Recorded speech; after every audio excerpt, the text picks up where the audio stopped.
তো আমরা সবাই মিলে চলে আসলাম মিলাতে। তো এই মিলারটা কোথায়? এই মিলারটা হচ্ছে আমার নানির বাড়িতে। তো আমরা সকাল সকাল রওনা দিয়ে দিলাম নানির বাসার উদ্দেশ্যে।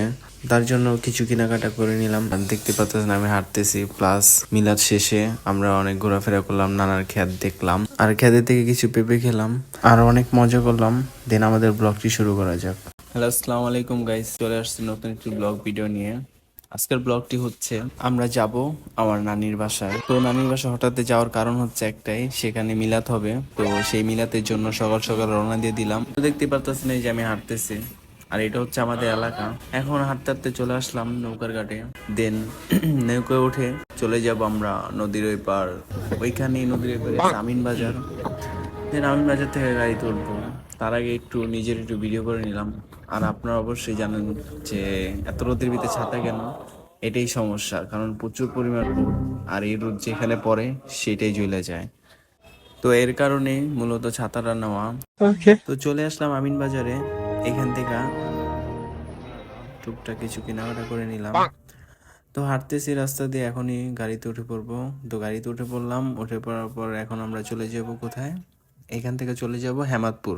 দেন হেমাদপুরে নামবো, এখান থেকে আবার চলবো গাড়িতে। তো চলে আসলাম হেমাদপুরে। অ্যান্ড হেমাদপুরে নামার পরে গলাটা শুকিয়ে গেছিল, তার জন্য খেয়ে নিলাম লেবুর শরবত। লেবুর শরবত খাওয়ার পরে আমরা দেন রওনা দিলাম সিঙ্গেলের উদ্দেশ্যে। এই যে আছে একটা ব্রিজের উপরে, ব্রিজটা খুবই এখানে বিখ্যাত, সবাই আসে ঘুরতে। ফ্রাইডেতে অনেক ভিড় থাকে। তো আমি দেখতেছিলাম আশেপাশে পরিবেশটা, ওয়াও, আশেপাশে পরিবেশটা জোস। চলে আসলাম সিঙ্গেল স্টানে। এখান থেকে নেমে চলে যাব নানির বাসায়। তো এই যে চলে আসলাম নানিদের এলাকায়। তো এখান থেকে আরেকটু সামনে গেলেই নানির বাসা। মানে এইখানকার পরিবেশটা এত সুন্দর ভাই, পাশে ক্ষেত, সাইডে মনে করেন কি সুন্দর ঘাস, অসাধারণ বলতে গেলে ভাই, একদম জাস্ট ভিউটা উপভোগ করেন।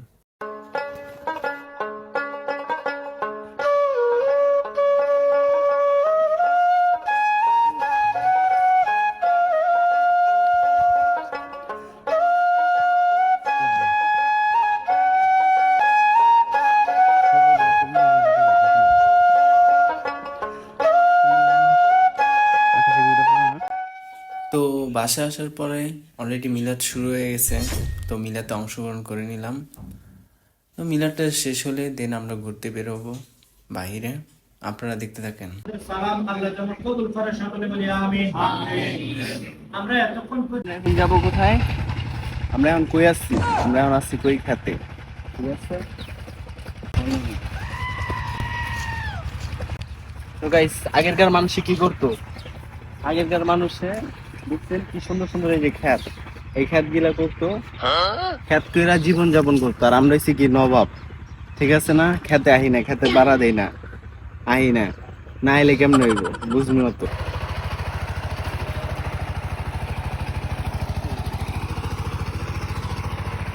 এখন আসছি আমরা পেঁপে খেতে, পেঁপে আর পেঁপে, পাকা পেঁপে, ঠিক আছে?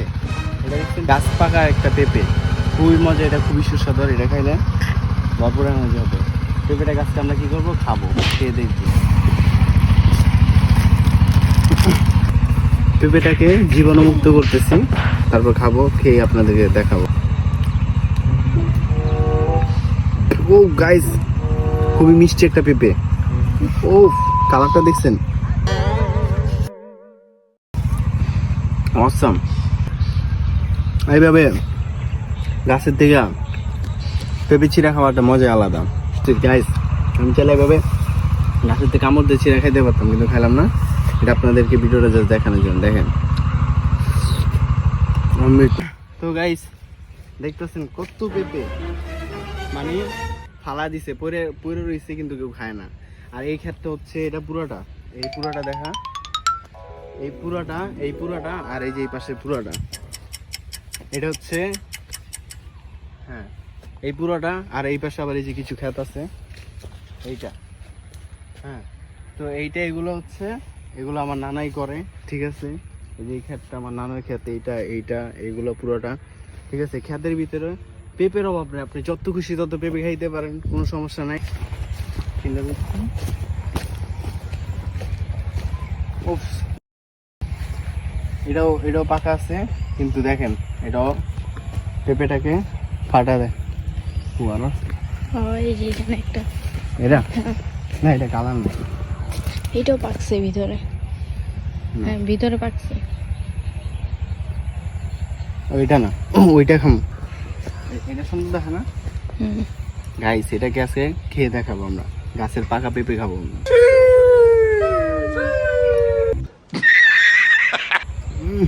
গাইস, অসাধারণ।